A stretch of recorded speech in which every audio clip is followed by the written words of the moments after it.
Max Gorlin, Melbourne Football Club. You're listening to the Coaches Panel. This is Nat Fyfe from the Fremantle Footy Club. Trent Cotchin from the Richmond Footy Club. Scott Pendlebury from the Collingwood Football Club. You're listening to the Coaches Panel. Patrick Cooch from the Carlton Footy Club. It's Rory Sloane here from the Adelaide Crows. This is Tom Mitchell. You're listening to the Coaches Panel. Hey friends, you got MJ from the Coaches Panel. I hope you're well. We're officially halfway through your fantasy footy season, and in a week's time, you're halfway through the multi-bye rounds. Yep, the best 18 continues. 4 teams are off their bye, and we'll have no more forced rests for the year. Well, this week is easily, for most people, the bye round that should have the least problems, with just Geelong and Gold Coast unavailable to select in your best 18. But regardless, there is still a ton of stuff we want to talk to. He's been a star right throughout the entirety of the 2023 fantasy season. MiniMonk is back on deck. Hello, buddy. Hello. We got a bit of a reprieve this week. Only 2 teams on the bye. Makes a change. Makes life easier, but let's be honest, it's the calm before the storm that is fast approaching fantasy footy coaches. And right throughout this year, Rids has been a superstar, as he has since we started the Coaches Panel. Getting close to a decade now, not far off, a couple more years to go. How are you, man? Hey, mate, you were doing your best MiniMonk impersonation earlier in the week, I hear. You were just sharing the love, jumping onto another pod, just having a go. How you going? And by the way, how you going, Bales and Tim? MJ's missus use? Yes, no, it's been a couple of days since I spoke to those boys. Look, the fantasy community have done some great stuff supporting each other this year. Big fans of a lot of collaborative approach that has happened in 2023. It's fantastic to see. Boys, there's a And the best news about that, MJ, yes, is that if you can get the large percentage of the community to promote Patreon for that, we can actually buy more hair product for you, and you could get more do gel. a bit of work on it. Unbelievable. Not even a minute and a half into the episode. Not bad from you, boys. All right, there's a fair bit I want to get to. Speaking of our Patreon, if you want to join it, I promise it doesn't just go to hair products. It goes to keeping the fantasy community content that we create powering for you every single week of the year. All the details you need are actually in the description of this podcast. They have given us some ripping questions we want to get to a little bit later on in the episode. I want to talk about post-buy teams and trades. I want to talk about this idea that you boys have both introduced over the past week or so.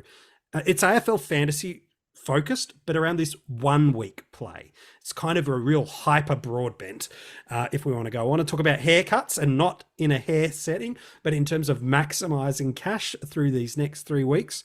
But lads, we probably should start looking at the teams that have come available to us, and not just the premiums, but the players that have now become available. Let's look at Brisbane. And is there any players, MiniMonk, we'll start with you. Is there any players that are right on the list that the fantasy community should be looking at of Lions to bring into their teams this week? I knocked the obvious one off. If you don't own Josh Dunkley, he's a great target. Yep. Let's just leave it at that, because I think most people know how good he's been. Now let's start to look down the list, because this is where it starts to get interesting when we're looking at the Lions. I think the next most expensive player in that team is Lachie Neale. Mm-hmm. And he has been a premium before across all formats. And he's a pretty good player when it comes to SuperCoach. He's not half bad in AFLFantasy. He might have won a few people I had a couple of years ago with how good he performed. So I think he's one that you've really got to keep an eye on. And we always talk about this when it comes to premiums that we're trading in the back end of the season. It needs to be considered when we're trading them in off their bye as well, is the run that's coming up. Yes.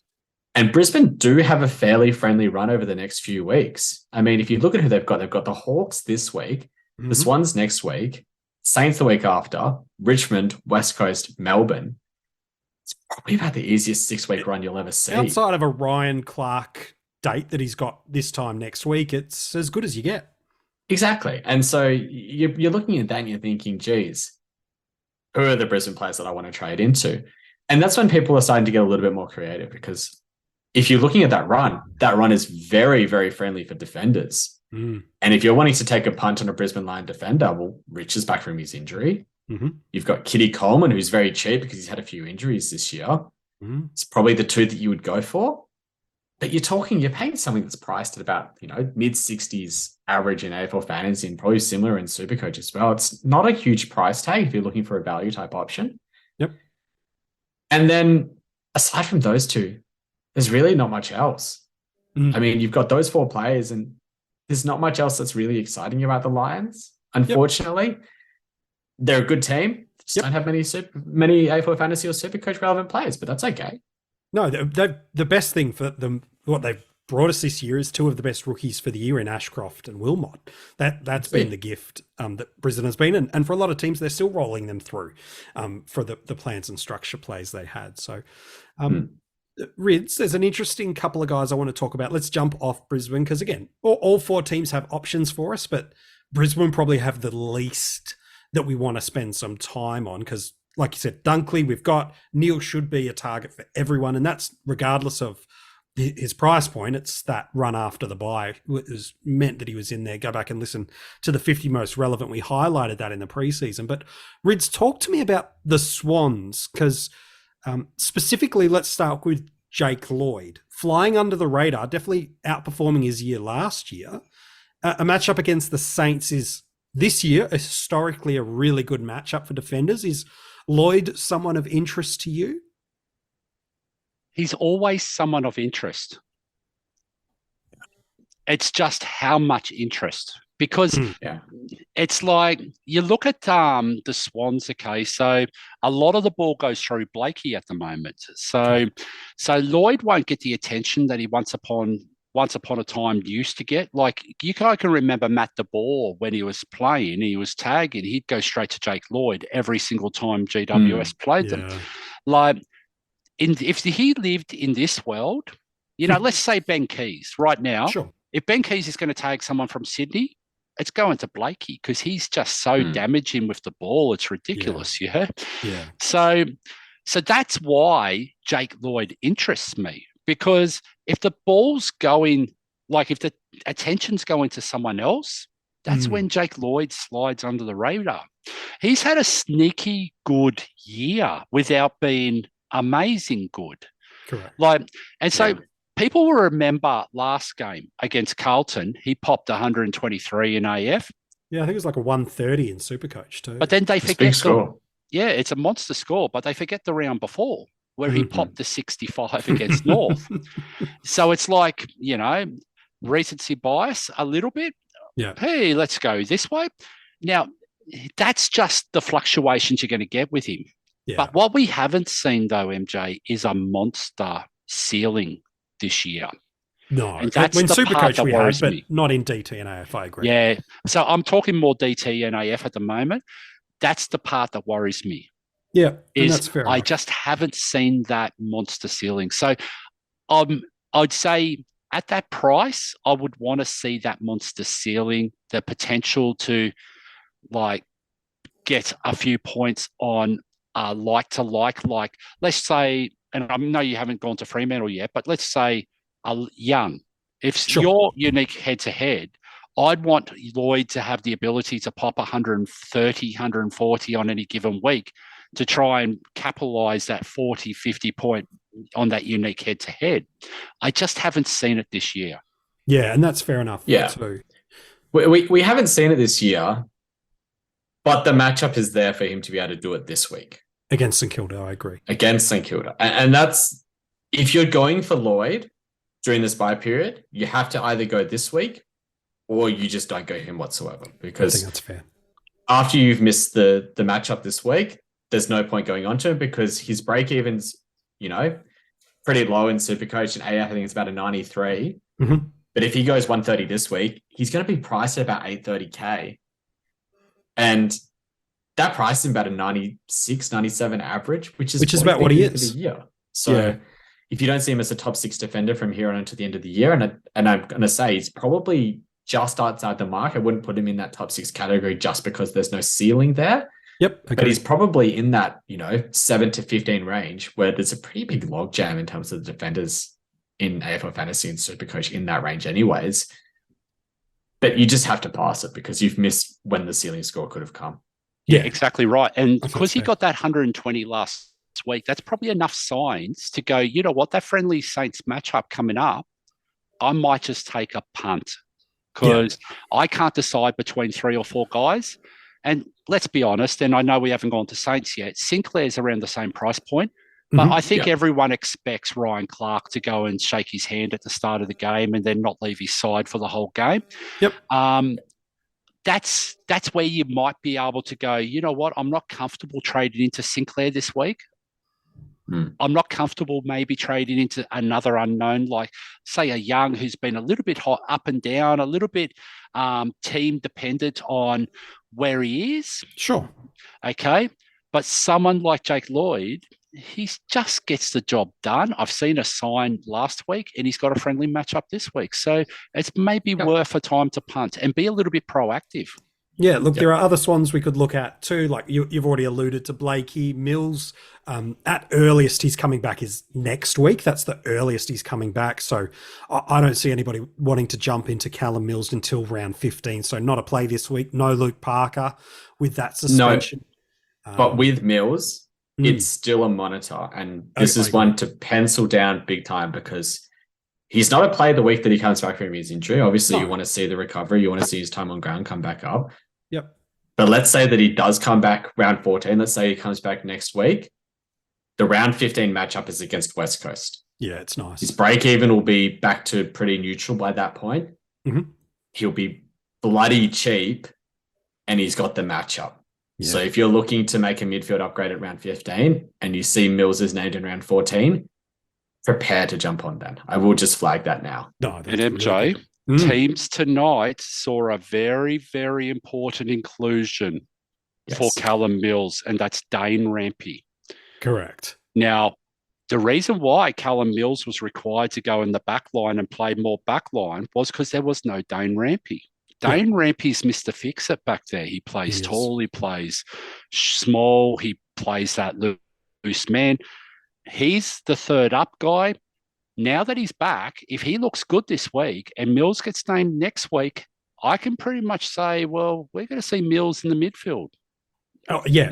He might not be at that centre bounce, which is the dream spot, but that wing at that price point is almost irrelevant anyway, given... Yeah, but he's not playing wing. I know that. I'm just saying how it could work, but yes. And this is the word of caution because everyone's seeing, oh, we've got a nice 200k rookie who's bobbed their head up this week in AFL Fantasy, or very cheap in DreamTeam and SuperCoach as well. Yeah. The flag is that both Parker and Mills are missing. And Parker's back next week for sure, and Mills could be back the week after or next week even as well. If you own him, it doesn't really matter much because he's probably not counting to your best 18 anyways this week. No, you're just hoping it gets you some cash. That's kind of all you're hoping for. And it won't be massive.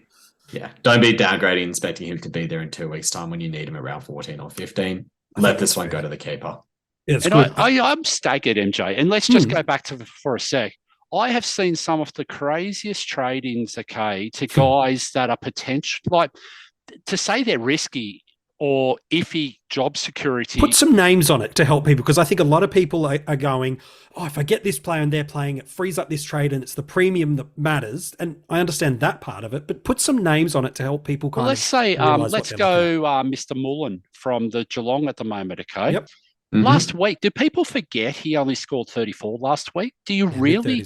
If you're only going to have 17 or 18 players in round 15, that 34 counts to your score. Yeah. Like you would have been better off splitting that cash and trying to go a different path. Like it's just doing my head in, that's all. And I know that people are really, really used to, because it's been drummed into everyone, okay, all coaches. This is the time of year you go out and you get the best of the best and you do this, but it's not this year. This year just doesn't work like this.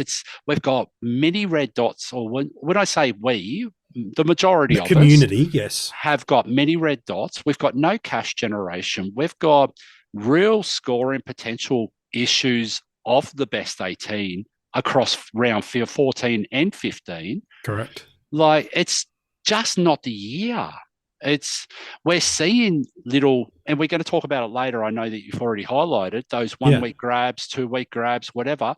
You know, a guy like Briggs last week that was mentioned, you know, pops, and suddenly that's 70, 80,000.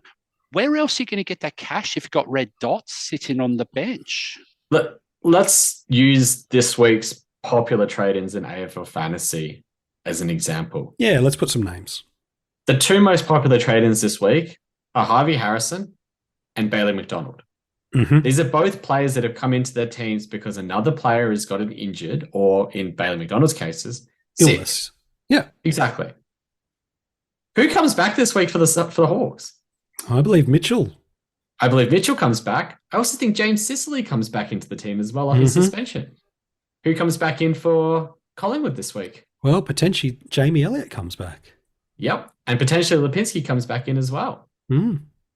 Do we think that these players have any sort of job security through the bye periods when we need their scores the most? Mm-mm. So why are these two the most traded in players in AFL fantasy? Well, and Geelong have a plethora of guys about to come back off the bye. So this hope of Mullen, while it could happen, is very, very low.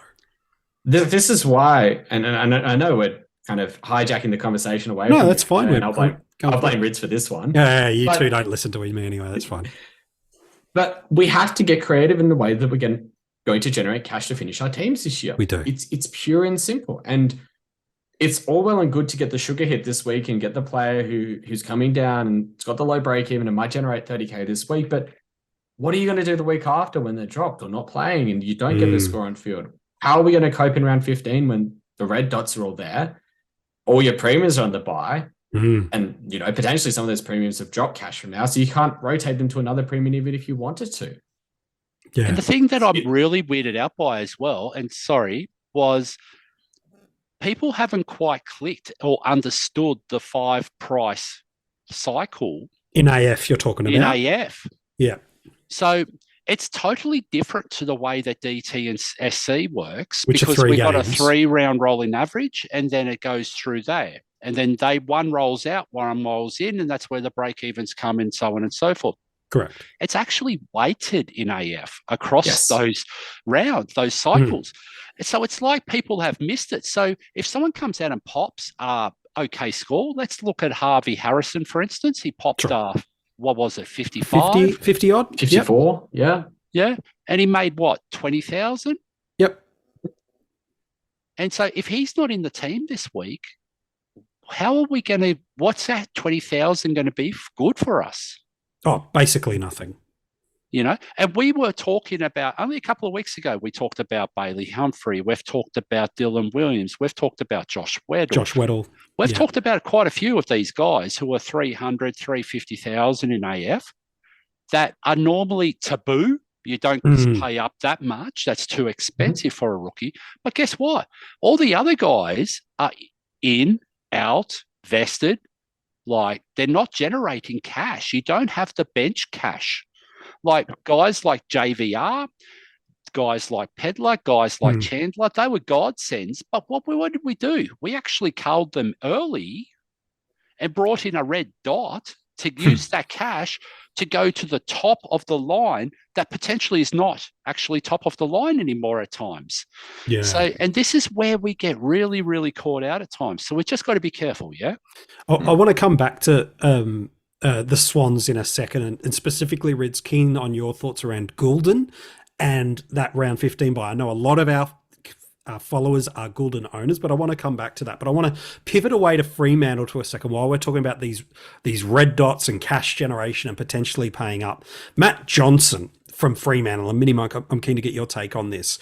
Should get named. Longmuir's come out and said they like him playing through the middle, almost alluded to the fact that he's leapfrogged Erasmus, quite honestly said that. Is Matt Johnson one of these quote-unquote pay-up guys that we should be looking for non-owners, knowing he's off the bye, he's shown some scoring potential? Is this the sort of guy that fits into that category, or is he different altogether? I'm going to go through your points one by one. Please. He will be named this week. Yes, I agree. He will likely be named on the ball, and he probably will get over 50% CBAs this week because Jaeger Amira is not playing. Correct. Pure and simple. He has passed Erasmus. The messaging from Fremantle has been pretty clear, even through the preseason, that Johnson was the one that they preferred out of the two. And that's no disrespect to Erasmus, because he is absolutely tearing it up in the waffle. Yeah, Johnson's just surpassed him, and there's only one spot. Exactly. And Erasmus has seen games. He's seen a game and he's seen a sub game. So he's getting his opportunities, and he will continue to get opportunities, through the year and through the future, because I think Freo see a lot in him. But the question is, can you trade into him this week with any confidence? Yeah. And Sheezel. If you don't own him, you might not have a choice. Yeah. Honestly, I think it might be that simple. I think, in AF especially, but I think less so in DT and SC, but I think in AF especially, there might not be any other options. Now, are you talking as a downgrade trade into or a removal of a dead option? I'll put Davey as the dead option name. Sure. Are you saying it's the same approach? We might not have that option, or only as a downgrade to release cash? I always think it's a bit different, because I think if you're trading a red dot who's in that 200k marker, there's almost always something better you can do with the trade. Sure. And so if you're trading someone like Chesser. Or Davey or Chesser. Yeah. I think Davey's probably closer to that 300k range. And so even then it's still a sideways trade. Yep. But the thing is, as we just said before, Johnson's going to get that CBA. There's every chance he pops something like a 70 this week with the matchup, which probably won't count in your best 18, but makes him 40, 45k. If he's not there in round 14, then you can just flip him to a 200k guy and you've made 180k. It's not the worst option, but it's more that there's no other rookie downgrade options that really are appealing this week in fantasy, especially guys that are coming off their buys. We look at, we've had two of the teams come off their bye this week in St Kilda and Sydney, name their teams. Sydney, we basically already told you don't go for Sheldrick.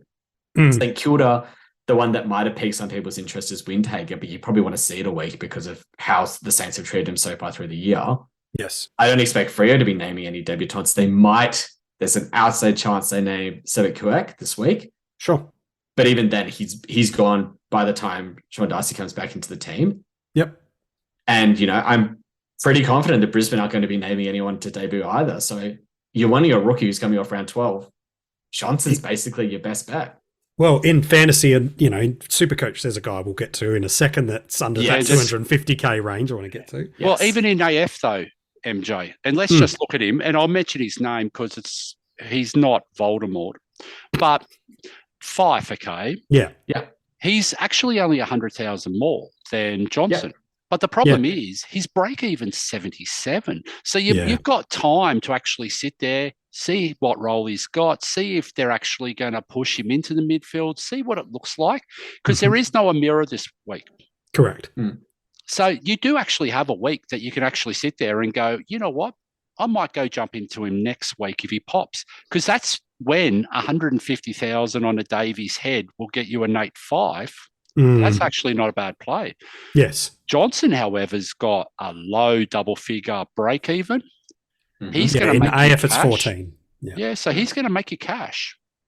Yeah. Okay. If he's going to play that role and he plays anywhere near, but we saw the last couple of times, he's actually been good. Yeah. I've actually been really impressed. He's played really well. So I think he's going to potentially grab his opportunity. Yeah. He's always going to have a red vest risk about him, but a lot of young players have that too. Yeah, but he's also going to have a green vest as well. Oh, well, no, they're not green anymore. They're just sub vests, or I don't know what the hell they are these days. We know what you mean. But he's going to have a vesty vibes about him, all depending on who they young kids do, how sore he is, but this is the same risk with every rook. Yeah, correct. The only rook that's not in this discussion at the moment is Ashcroft, because he's just come off the bye. Yeah. But he's also 300 and 400k more than Johnson. Yeah, that's right. And we're not downgrading to him. That's right. Exactly. No, exactly. But he's a rook. He's the only one because he's come off the bye. That's all it is. No, that's fair.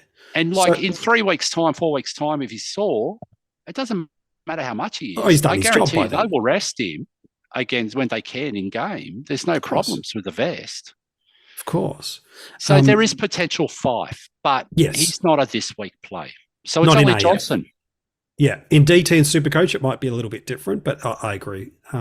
So come back to Errol Goulden, because I want to unpack some more Fremantle players with MiniMonk in a sec. Rids, we alluded to Goulden. MiniMonk's been talking about that round 15 bye round of pain, especially in the forward lines. It's a bit more manageable elsewhere, but the problem is so many of the best forwards, I think it's 8 of the best 10 forwards across formats pretty much, with the exception of Dunkley and Goulden, It's just nothing great in that line. So for the rare few that don't own Goulden, maybe they traded him out after round 6. They didn't see that preseason hype pay off. They used him as a runner, and now they're looking at the past 5 weeks going, oh, dang it, I jumped off too early. Is he so crucial to go and get back for that round 15, let alone the nice fixture that MiniMonk alluded to? Or is there some other plays for coaches? So it's format specific, but I'm just gonna raise this, okay? In AF, he's actually priced at 116, and he's only averaging 109, MJ. This is all around that 5 round cycle of the price change. Yeah, and if you get a couple of back-to-back monsters in there, there is potential this occurs. Well, Taranto's the only other player in Dream Team and Fantasy over a 5-week cycle that's averaging more than Goulden. So I'd be more exploring the fact of trading out of him right now than trading into him, because that would make sense to me. Yep. Yeah. I think I tend to agree. But I also would say that if you wanted to trade out of him, it was probably last week when he was on his bye. Correct. And that you probably have other things to look at this week. Yep. I mean, the St Kilda matchup is pretty good for players on the outside, so he should be okay this week. The week after, it's a little bit scarier against Brisbane up at the Gabba, but we've seen worse. But yeah, you're talking about that pain that's coming in round 15 and how he and Dunkley are the only two that you really have confidence in that they're probably a top 6 forward that aren't on that round 15 bye. You probably want to own him for that, not only because he's a top 6 forward, he also has the West Coast Eagles matchup. Yeah. I cannot stress this enough. We always talk about playing the matchup. The easiest matchups in the competition at the moment are against the Eagles, against North Melbourne, and against Hawthorn. And if you have a player from a team that faces those 3 in a 5 or 6 round stretch, you want to own players from that team. Yep.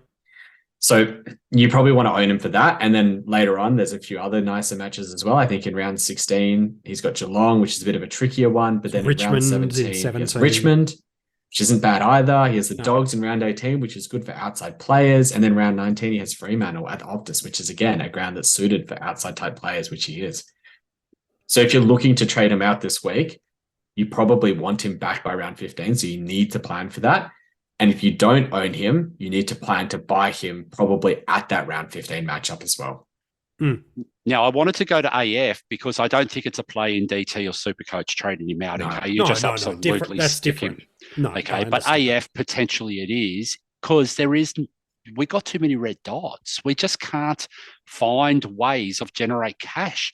Now, thankfully, a pair of kangaroos might have presented us an opportunity on the weekend, but that's the sort of stuff you need to get creative with at times. Yeah, it really is. So let's come back to Fremantle then. There's a couple of guys I want to quickly get your thoughts, MiniMonk, on, and then we'll touch St Kilda, and then there's still a bunch of stuff I want to get to with you boys, but you're dropping some gold for the community right throughout this.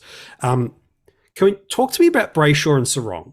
There was a huge separation at the start of the year at their price point, and then by the middle point of the season, it's probably still in the eyes of the community much closer, but there's still a decent gap, and you are paying not quite, but almost the same starting price across the formats for Brayshaw that you were at the start of the year, knowing, of course, carried an injury and had a great 5 weeks, while Sarong, not a great round 1, but pretty much since then has been elite for the owners that have jumped on. Rids made this point at the start of the episode on a couple of things. And he talked about how interesting it was to him of people paying up for premiums. And it's not the right contrast to put these two together. But is there merit in your eyes to go, yes, pay up for Brayshaw over Sarong for certain reasons? Or is it, get what you can get and go for it? Well, people want to pay up for Brayshaw because they've seen it before. Yeah, sure. It's as simple as that. You've seen him do it for the entirety of last year. And in AF, he averaged, 115 odd. Very high averaging player. I think he was the second highest averaging player in the game last year. In SuperCoach, he went at about 108, 110, which isn't as good, but his disposal efficiency lets him down there. It's pretty well known that that's the case, but his price is obviously lower to reflect that in that format. Whereas Sarong, I think, is the reverse. His disposal efficiency is very high, but he has to get a lot of the ball to be able to do it. But the thing is, the way the Dockers play, he can get a lot of the ball. Yeah. And we've seen it now for, a 6-week stretch where they've both been able to go at a fairly high clip. I mean, you say that Brayshaw's had a really good last 5 weeks, and while he has, Sarong hasn't been that bad either, especially in the last 3. I think that last 3 average is exactly the same. Yeah. So then you want to distinguish by floor and ceiling. And if you go by floor, well, they both only have 1 game under 90 for the year. The 1 game for Sarong was the game where he was tagged in round one.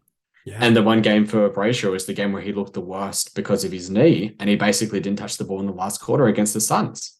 Yes. Aside from that, they've had a pretty comparable floor. A couple of games in the 90s, and every other game is over 100. So then we go by ceiling. Ceiling for Sarong's probably about in the 120s, but we know that Brayshaw has that monster ceiling. He's got the 160 plus in him, doesn't he? Yeah. Exactly. And that's where people are like, oh, I'm enticed by that. And I get it, because if you get the matchup right with the Brayshaw, like he did last year in round 2 where he went 180, if you get that matchup right and you have the VC or the C on him, that can just scream you up the rank. Huge in best 18, let alone in a normal round. Yeah. Exactly. So that's where people are trying to say, well, maybe it's worth spending the extra 60K there. But the idea shouldn't be that you're contrasting just those 2 players. You should be looking at all the players that are available for you to trade in, because, we just talked about a player who has a monster ceiling, a high floor, a good run, and has done it before in Lockie Neal. Yeah. But his floor has been worse this year. But I saw some stats the other day, and I think I've done a bit of digging into it myself. The Lions are meshing as a team now. Yeah. If you look at, power rankings are always the big fad in the media about how well teams are rated. And sure, people weren't too hot on the Lions earlier on the season. They would seem to have underperformed, especially after round 1 where they got spanked by Port Adelaide at Adelaide Oval. But, now we know that that's not such an easy game. Yes. But these other poor games that he's had, he had a 70-odd against Collingwood, who are probably the next hardest team to score. And he had a 70-odd against GWS, where he got attention. And he had a 67 against Carlton, where he got attention. Aside from that, he has gone above 90 in every other game. Yeah, wow. But his price tag is 100K cheaper than that of Sarong and 160K cheaper than that of Brayshaw. In AF, yeah. Yeah. So, we're talking about trying to find value. We're talking about, how difficult it is to make cash this year. It's hard to pay nearly $1 million and $600,000 in SuperCoach and nearly $1 million in DreamTeam as well. Yeah. For a player at this time of the season, when we're worried that, we're worried about we're not going to be able to finish a team. Yeah. We're worried that we're going to be running a rookie on field at M8 or D6 at round 16 or a mid-pricer if we're lucky. Where are the coaches finding the money to be able to go for even a Sarong, let alone a Brayshaw?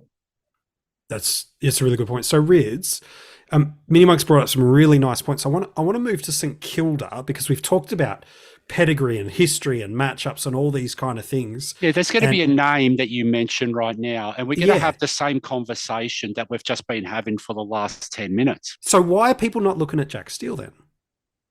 It's only because he's had a couple of rough weeks, the way that he's looked, and he's had a bit of a knock. But guess what? He's just come off the bye. If you're going to grab him, this is the time to potentially jump and grab him. Now, I get it. He hasn't quite looked the way that he has in his monster years, but he's got the role.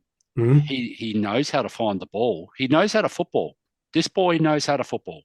Yeah. And when he can move and get across the ground, and I only talked about this last week with Brayshaw, there was times earlier on in the year you could physically see Brayshaw was struggling to get across the ground. Yes. Jack Steele is in the same category, Now, we want to sit there and go, oh, well, we want to see something first. And that's fine, because it's hard to buy something that you haven't seen. Sure. But the thing is, sometimes you actually have to go with your gut feel, be a little bit proactive and jump ahead of the following pack. Because in AFL fantasy, there's nothing worse than going and grabbing this unique value that absolutely pops. And go ask all the Sarong owners in the first 2 or 3 weeks this year in AFL fantasy. Because guess what happened? That tidal wave of AF groupthink came in, and it was a tidal wave. Yeah. And then everyone jumped on Sarong because it was either people were saying how good it was that they found this unique and were bragging about it, and I'm sure coaches like MiniMonk that would have started him would have been going, shh, don't say anything, don't build the hype, because this tidal wave's about to come now, because we want him as a unique. We're the ones that have, people have missed it a little bit. Right. Okay. So Jack Steele, though, get ahead. He's an absolute gun. Now, in Dream Team and SuperCoach Radio, it's a little bit of a different conversation because we're starting to run out of trades. Sure. But they're the sort of guys you want to fill your M7 and M8 spots with, later in the season that are cheaper. And please, everyone that's listening to this, I can't implore this enough. Please save a spot for Callum Mills in a couple of weeks, please. Because this guy has got the pedigree of going 120 over a stretch of the 10 rounds of the season. And you're going to be paying nothing. Peanuts. Please just save a spot and don't whinge if you don't because you haven't managed it properly. And then suddenly Callum Mills comes out and he does a Rory Laird off last year. And he goes 110, 115 off the back of the year, which he's shown he's done basically the 2 years prior to this. But Lockie Neal, Jack Steele, how many times do we have to go down this road before we go, you know what, there's actually a trend here. Sometimes guys are hampered by injury. Sometimes they get more attention. Sometimes they've just got a new dynamic in that midfield called Josh Dunkley, and it's taken a little bit of time to gel. The game just slows down a little bit in the winter months. And guess what happens, MJ? Scoring. The draws come up. Suddenly it turns your favour. You might have a tough draw early on, and then suddenly the draw becomes open, and then you get freed up a little bit. Oh, wow, there's more contested ball because the ball's not bouncing around everywhere as quickly. More tackles. There's more tackles. Oh, geez, does Jack still tackle, MJ? Every now and then he's been known to. Oh, just one or two. I mean, every 2 minutes. Who does this suit? Yeah. And you know what we did? And I know I'm going off tangent. I don't really care, but it doesn't really matter. But Rory Laird, okay. Let's go back to Rory Laird. And we've spoken about Rory Laird probably more than anyone else in this whole He is the Braden Pruce of 2023. Oh my God. But let's think about it. Okay, so Rory Laird was injured. Yeah. Okay, early on. We found that out later after the fact. Yes. Yep. Then suddenly he came out and he started playing good football and he started scoring better. He started tackling again. What happened? The attention started to come to him a little bit more. The scores started to be impact. And Rory, just a little bit of a hint here. If you are getting tagged, you could still tackle, mate. It's not that much radio. But let's not go there, okay? And MJ, you had him captain last week, so let's not go there, okay? I don't want to rock. But guess what? Everyone went, oh, Rory Laird scored 2 or 3 big scores in a row. We better go jump in. And we go jump on him, and then groupthink happens again, and that tidal wave comes in. Woo! I'm a Rory Laird tidal wave here. Yeah. And guess what happened? They're not the only ones that have noticed he's been playing good football and he's moving okay. Yeah, the opposition and suddenly teams. The opposition coach goes, hey, let's go do this. Guess who's not happening with Jack Steele right now? There's no focus on Jack Steele. No, it's on Sinclair. There's no chance. There's no chance. Zero chance. Where do you reckon Ryan Clark's Sinclair every day of the week on Thursday night? You know what I mean? So this is the conversation. This is where it gets to, yeah? So sometimes these guys who are at that lower price point, and this is what bizarre part of it for AF for me. At the start of the year, we go value, value, value, value, value. And then people get into a price. Round one starts and whatever and it it's takes. like, oh no, there's a shiny car over there that's to go in at this price, but we're going to have to pay top dollar for him. And we go jump, sell the farm to get him. What's happening right now? Andy Brayshaw. Yeah. Only 3 weeks, 4 weeks, 5 weeks ago, everyone was going, oh, no, we can't. No, Brayshaw hasn't looked good. It's got to be Oliver. Yeah. You know what I mean? and then Yeah. suddenly Oliver goes down. Yeah. It happens every year. But this is the time of year we should be looking at a little bit more value because some of these absolute monster guns Take the have haircut. dropped. Yeah. Yeah. And we'll talk about haircuts later. Yeah. So I think there's a distinction that does need to be made between Neil and Steele. Sure. And it's actually a bit of what we've just talked about. It's about the break even and about the matchup. Sure. Neil has that friendly matchup this week. He has the Hawks, and people go, "Oh, Hawks might be tagging this week." They haven't tagged the past few weeks. No. If it goes to Nash, sure, you cop it on the chin though, because it's an easy matchup, and he'll recover from it. Yep. Whereas Steele has a bit of a tougher matchup this week against the Swans. Sydney. Yeah, but he does come against Richmond the week Minus after. who though in the Sydney Parker midfield? and Mills. Minus Parker and Mills. Yes, that is true. But then he has Richmond. But then Opens right up. we were talking before about a matchup of 3 teams in a 5-week block. Which 3 teams does he race between round 16 and round 19? Round 20, rather.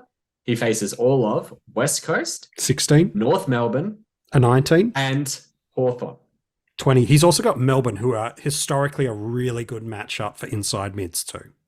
Exactly. And, the Suns up at Heritage Bank Stadium, people are complaining about him looking out of it. He's still tackling like a madman. He's tackling like the Jack Steele we know and hitting double figures. So I wouldn't be worried there. So that's a 5-week block you're wanting to own him at. And he's coming in again, 80K cheaper than Caleb Sarong. Yep. 130K cheaper than Andy Brayshaw. In AF, yeah. Why are we not talking about Jack Steele? Yep. I get it. I get it. People like the big, attractive player who's had the ceiling this year. But again, I think I said this earlier in the year, but spoiler alert, you trade into a player, you don't get that score that they've got earlier in the year. It's about what they score from this point onwards until the end of the season. It's about maximizing your bang for your buck. And both of these players have a lot of bang, and they ain't a high price of what they can perform at. Yeah. So, Rids, you alluded to this idea of haircuts, and no, this is not anything to do with me, but around maximizing your trade potential and not maybe blowing your bank account at the same time. We often talk about this in the idea of premiums, and we kind of just spent some time around Neil, Sarong, Brayshaw, and Steele were some of the names we used in that discussion. But it's not just limited to what we do in a premium capacity too. There's also some cows and some mid-price guys that we need to unpack through there as well. If you want, Rids. Okay, why not? If you I want. thought there was going to be more to this sentence, but there wasn't. Oh, no, I'll get out of the way and let you go from the long run up, mate. So I think I said it from last week, okay, and I sort of made the point. If you take 150 grand off the premium you're coming to, you might drop 5 points. But what does that allow the team to do? Now, when we look at starting teams at the start of the year, we're trying to fit in every best opportunity potential. We count in how many premiums, how many keepers, how many of that. We're talking, we're going to have how many rookies on field. All we're doing is we're spreading the cash across the team. And I think MiniMonk says it beautifully a few months ago. We're talking about risk profile, yeah? We don't want to have all the money in those commodities, in 3 or 4 of them at the highest points. We want to spread that across the team, okay? But for some reason, as soon as we hit this part of the year, we go, no, throw that out the window. But guess what? It means that if you're having to find 980,000 for Andrew Brayshaw, that means you're going to have to take the punt on a Sheldrick as the rookie downgrade to free up the cash to get to that point. Yeah. Whereas you might miss a Johnson this week, who's actually got a lot better scoring potential and cash gen potential and job security. And I know that we were just highlighting that potentially the job security is always scratchy around rookies. Sure. But guess what? Sheldrick's got 2 of the best Swans mids out. Someone's going to have to make way. They're not going to go, oh, you know what, Callum, you're not playing well enough. We're going to give Angus another run this week. As soon as he's fit, he's coming into that team. Of course. Okay. So that's the difference. That's why you can't get a Dylan Williams a couple of weeks ago, a Humphrey. And you know what I saw was everyone started jumping on Humphrey when the horse bolted out of the fence and he ran down the highway. He hit Melbourne, and then everyone went, "Oh yeah, by the way, horse, I'm going to buy a share in you." And now they're sitting there going, "Well, we're not going to generate any more cash." No, you're not. You've got to have that happy point of when you jump onto them. And everyone's forever been saying, don't jump on the guys over a certain price point. It's actually nothing to do with the price point. It's about the 5 price rolling. The 3 work or 5s, it out, people. Yeah. Whether it's 3 or whether it's 5. You've got to look at the scores and what's going to maintain and sit in there and generate the most cash. Like we saw it a couple of years ago, and you might remember this. Highmore came out and for the Saints. For St Kilda. Yeah, absolutely went Burkos one day. And then suddenly he made a lot of cash over that 3-week period across DreamTeam and SuperCoach. Everyone had traded him out 2 weeks before because they culled him too early. And then they started sooking. And it was a sook fest on the media, like the social media. Oh, no, why did you do that to us? Because we lost patience and we started forcing trades. We started culling things too early. Constable, like all these players that, like in DreamTeam and SuperCoach, they haven't actually got any money on their starting price yet. I've seen people sideways in them to someone else. Like it's just there's got to be ways. To people did Constable to Sharp, like just reckless abandonment. That's crazy, because as soon as Constable comes back and gets that one game, even if it's a vest, he's making a lot of cash. He's making 100K, even in a vest, in DT and SuperCoach. And what happened last week, MJ? And we're going to talk about another names later. But what happened last week? Everyone put a line through Briggs. Okay? Because he was 500. Oh, no, you can't have a 500. Oh, he's not going to generate cash. But what people lost was he actually made 73,000 in AFL Fantasy. Yeah, I think it was over 100K in DT. 137 in DreamTeam it was. Yeah. He had the highest price rise of any player across the formats last week. Yeah. The price point has nothing to do with it. You just got to time the trade. Yeah, correct. And it's got to be about matchup. It's got to be about what's his break even at the point in time. What's his role? Like, we knew as soon as Flynn wasn't named in the 22, guess what? It wasn't, oh, no, Riccardi's going to be the first ruck for GWS. Briggs is the first ruck. He's going to be sole ruck. And what have we been saying since day one? Any sole ruck that's a number one rock, that's a great role, yeah? Yeah. There's always got to be the narrative about the players that you're bringing in, but also about the players that you're trading out. Yeah, good shout. So, consider who you're taking out this week. I know that the hot topic this week is, and we haven't really talked about it too much, is Ziebell and Sheezel. I don't know what the correct answer is this week, but you've got to back what your eye test is saying. Have they had a role change? Potentially. Has someone come back into their team, a la Aaron Hall, and affecting the way that they're scoring? Potentially, yes, as well. Do you think that might change in the future? Do you think it's the impact of the coach that's come into the club? Sure. Is there a chance that Ziebell and Sheezel still end up top 6 defenders, or that their flexibility is more useful than the fact that they might lose a bit of cash and a bit of points? For sure. But you have to think it all out and all of the variables that affect your team. It also considers the number of trades you might have left in DT and SuperCoach as well. But don't just look at the players that you're trading in for a narrative to build. As Rids has just said, the matchup, the break even, the run, the form. Consider all those and consider the same with the players you're trading out. Yeah, it's good. Let's talk about the kangaroo, okay? Yeah, that's what I wanted to get into. Let's go to Sheezel, rightio? Now, we bought him as a rookie. He's generated a lot of cash. He scored a lot of points. He's highly owned across the board. He's a player for the round 15 bye, which is it's going to be the hardest high carnage round across the buys. Rightio. you shouldn't be trading him out because he played midfield last week and scored 70. You should be trading him out because he was bought as a rookie. He made a hell of a lot of money. There's potential he's going to slow down anyway. Yeah. Because guess what, MJ? That role change last week happened because Simpkin got out and then Greenwood got concussed. There's narrative behind it. There was 2 key changes, so they had to inject, and North Melbourne actually played pretty well. Yeah. So I think there's a couple of older guys in the back line that maybe didn't play as well, but North Melbourne played well, and I thought Sheezel was actually okay. He and Wardlaw were elite through that midfield. They looked exceptional. They played better than their scores would suggest. I think that's They played really, really good games, but it didn't reflect in the way that their scoring would build in AFL Fantasy and in SuperCoach and Dream Team because of the way that they moved the ball as well. Yeah. It was fast. It was just attacking. It was hunting, but it wasn't possessions. It was almost surge footy like Richmond of old when they had their 3-peat. It was that sort of style, which, not high fantasy scoring, but very enjoyable to watch. Yeah. Yeah. It's really, really true. So if you are worried, now let's go back to Jack Ziebell. Yes. Sorry, I know you're trying to ask a question, but No, I wanted to get to Ziebell, so that's good.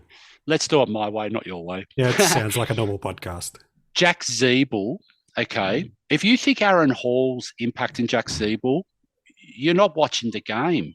Correct. Okay. Aaron Hall was awful, very, very awful at times in that game. There's every chance Aaron Hall's getting dropped this week. Wouldn't shock me at all. Like, no, I wouldn't be going, oh no, why are they dropping Hall? Like, seriously, mate. So if Aaron Hall gets dropped this week and Sheezel gets named on a halfback flank, what do people do then? Because there was only one game that was like Jack Ziebell, I believe, is not playing different things, but let's not go there. Okay. He has some of the biggest clanger kicks I have ever seen in my life. I think I can recall at least 3 direct goal moments. So SuperCoach, absolute. He has to go because of his high break even. But if you for 1 second believe that his role is going to persist between now to the end of the year, then you might as well keep him because the trades are becoming very valuable and thin right now. It's true. And to be fair, outside of 4 or 5 premium defenders, there's also not a massive, as MiniMonk alluded to, massive separation between who's D6 and D15 based on average. Yeah, so why, it doesn't make much sense to me, okay? You only trade Ziebell if you're going up. Yeah. You're not trading Ziebell to free up cash because that doesn't make sense because you're pretty much traded into what? An Elliot Yeo, maybe a Jordan Ridley, maybe one of those types. Yeah. And the same scoring potential. Really, that's sideways. Yeah, we're freeing up a bit of cash and people might say, well, that cash could benefit our team elsewhere. Great, that's good. But you could use that trade on another part of your team to get that cash. And it might have been getting Briggs in last week to take that 3 price rise and then cull him. That might have been the trade that you used. Because I think Ziebell's roles, it's too late to change it now. Yeah. Rightio. So I think he's still going to have the same role. He was still playing in the back line. He was still calling for the ball like a madman. Even with the midfield injuries, they didn't move him in there. He was still doing his hunch over the ball every time he took a mark and slowed it down and tried to go sideways and backwards and then called the ball back again. He was still doing all the Ziebell trades.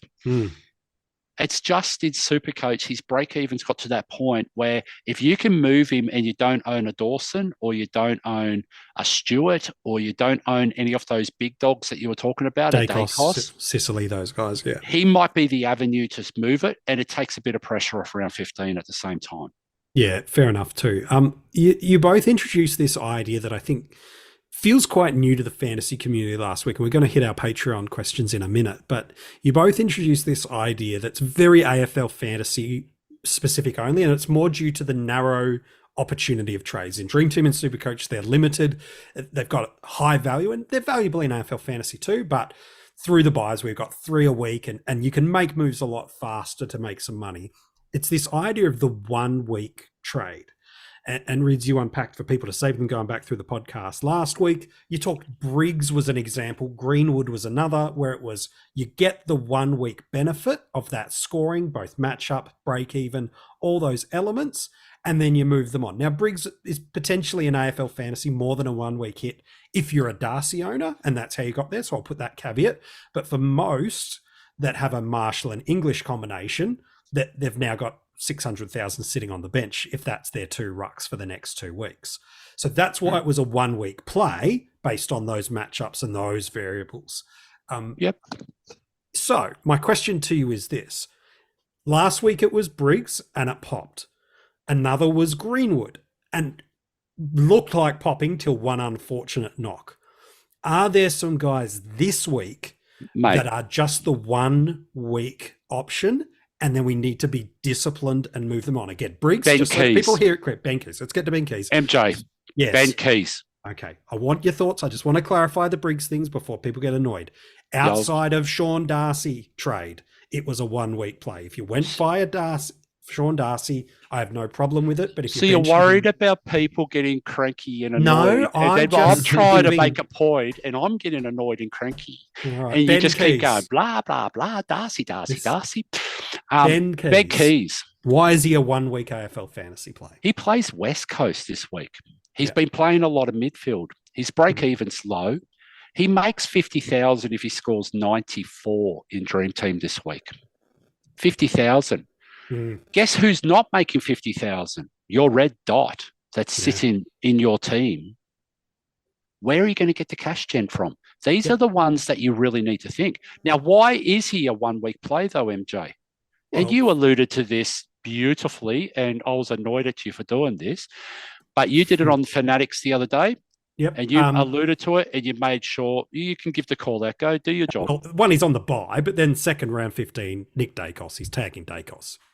And He's already done it this 100% week. tagging Dacos. Yep.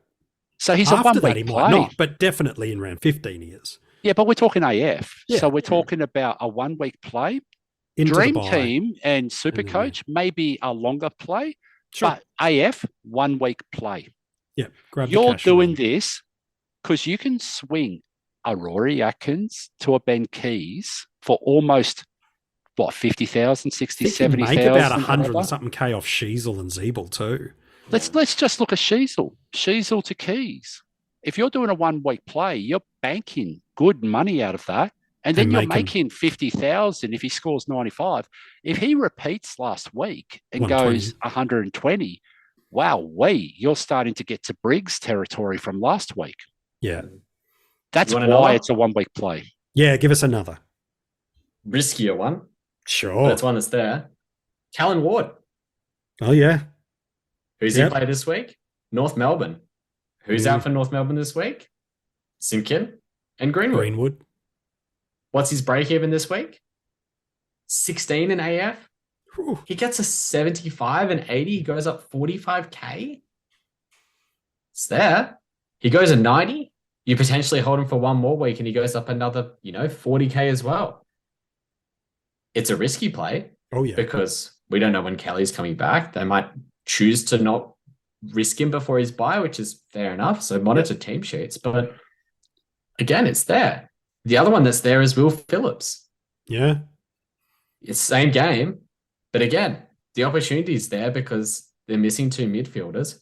Who did they have in the guts in that last quarter? Him. And he's looked Sheezel, good the past fortnight. Phillips and Wardlaw. Yeah. Who's their future? That Phillips, trio. Sheezel, and Wardlaw. They'd be stupid not to play him there again, at least this week. So again, it's another player that there's a 1 week play on. Yep. And again, some of those are 2 week plays, potentially if you luck into. Yeah. Yeah, But, but I introduced the term last week in trade agility. You just Oh, got to yes. be agile. You let the score and the output tell you what you're going to do. Yeah, you build the You just trade be fluid. contingencies. Yeah. So if and let's face it, this is the week to do it, yeah? Yeah, correct. How many people have we're all going to have 21? Everybody 22 should this have week. a dot on every available line. So if it absolutely goes pear-shaped, we're going to have best 18 and they're just going to drop out of your best 18. Yeah. And you might make 20 grand if it goes absolute pear-shaped. Yep. and then you just park the bus and you move on. Correct. You know, that's what I'm talking about being agile. And then maybe someone presents the week after at a lower price point. You can turn that. But, you know, we just got to look at different ways. It's not conventional, yeah? No. Because really the conventional play is we want to go one down to a rookie, one up, but we don't have the rookie cash there anymore because we've already culled it to get to where we are now. Yes. Only the smart coaches have then done, and I've introduced another term, bench hygiene. Well, here we go. And they've maintained that bench hygiene to keep that cash flow happening, that cash generation happening on the bench to continue that one down, one up approach as we move through the buys. No. Not many teams have done that though, MJ. No, and those that have are about to receive the benefit through this next 4 weeks, where a lot of people are cashing into blind options or complete red dots, killing the bench. Those that have had that patient view, we are going to see the benefit in 16, 17, and 18 MiniMonk. Yeah. The benefit from that hasn't shown yet. And I always talk about there's a lag between when you pull a trade and the long-term effects in it. And sometimes it's short-term. Sometimes you get the immediate reward. Like if you trade into Zach Merritt 3 weeks ago, you got the immediate reward in terms of his points. But bench hygiene and cash generation is something that takes a lot of time to kick through because it takes weeks and weeks and weeks for that cash difference to accumulate. And you see some of the top teams that are still sitting there and sitting in a pretty good spot, but they've got pretty poor team values that are below 21 million. They've got some in the 20.5s, some in the 20.3s. Some teams have got over 21, 21.5, closing in on the 22K marker. Those are the ones that will start to scream away in the next few weeks because they'll have the opportunity to be able to cash in those rookies that you've paid up for, like the Humphrey, like the Williams, like the Weddle. Yeah. And that's when the effect starts to kick in. It's not when you've got the cash built up. It's when you cash it in and put it on top of someone's head and get to the premiums and get to that completed team faster than everyone else because that's what the buys are for. You chug out all of those players that have made you the cash and you bring in all those premiums that you want to bring in. If you've got the ability to be able to do that, this is when you start to make your move. Yeah, it's all this should be a lesson. Yeah. This should be a lesson, okay? When we were talking about Dylan Williams quite a few weeks ago. Ian Humphrey about 4 weeks ago, yep. Well, it's probably a bit longer than that. But we talked about him. What happened was we looked at his buy at that point in time. We saw it was the round 15 buy. We then saw an opportunity of that's when you can cull this guy, and you can make the move yourself. You can either go up if it goes well. He might be 550, 600,000 come by. In AF, yeah. Yeah, and you can move him up or you can move him down. Like, what a luxury to have someone like that. And a defender forward too. Yeah.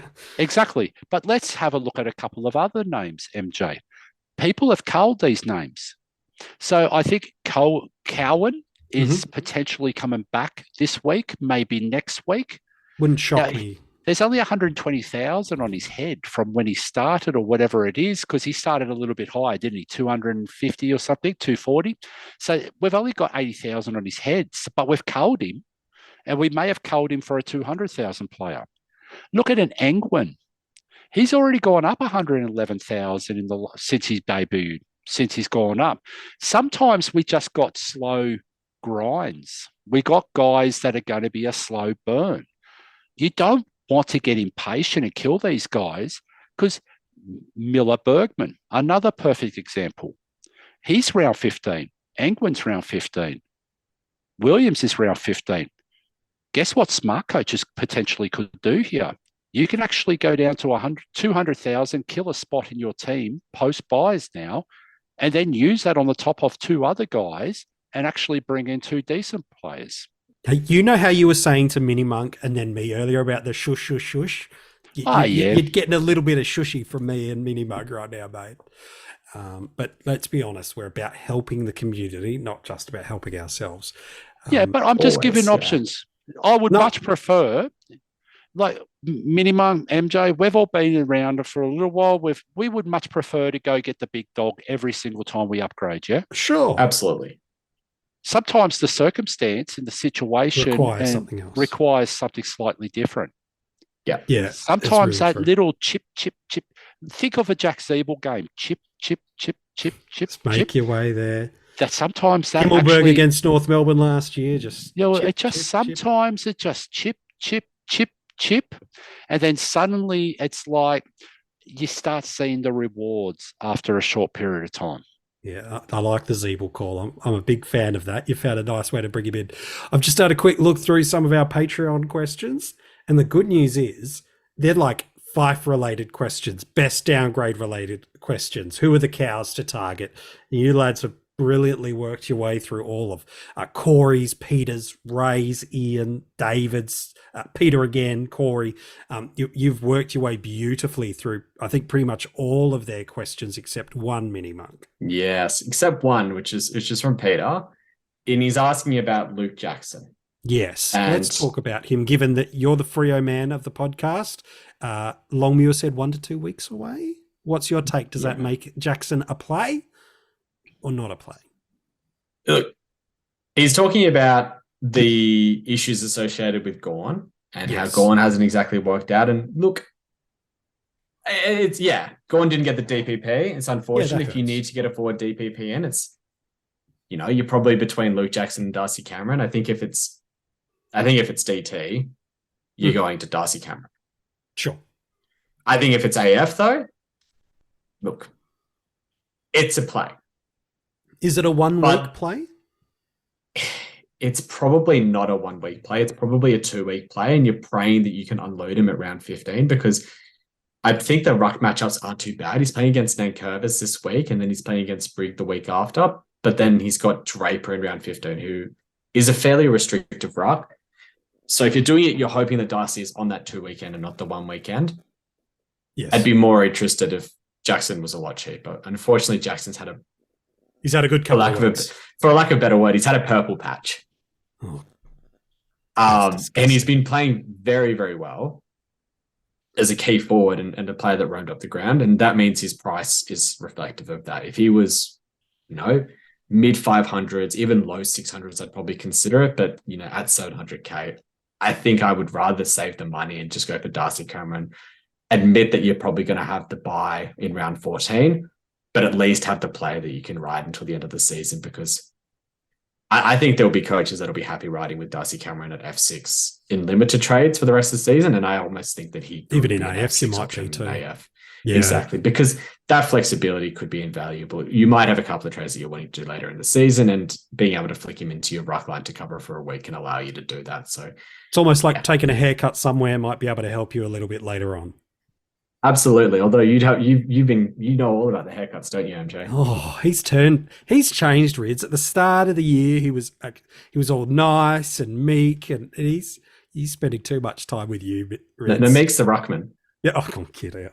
You got rid of him. That's fair enough too. You boys have been absolutely sensational right throughout this episode, helping the fantasy community, dropping some absolute gold for Dream Team, SuperCoach, and AFL Fantasy. As always, Rids, an absolute pleasure, mate. So thank you for your work. Too easy. And MiniMonk, despite the shade you're sending my way, we love having you a part of the coaches panel, mate. It's been a good one.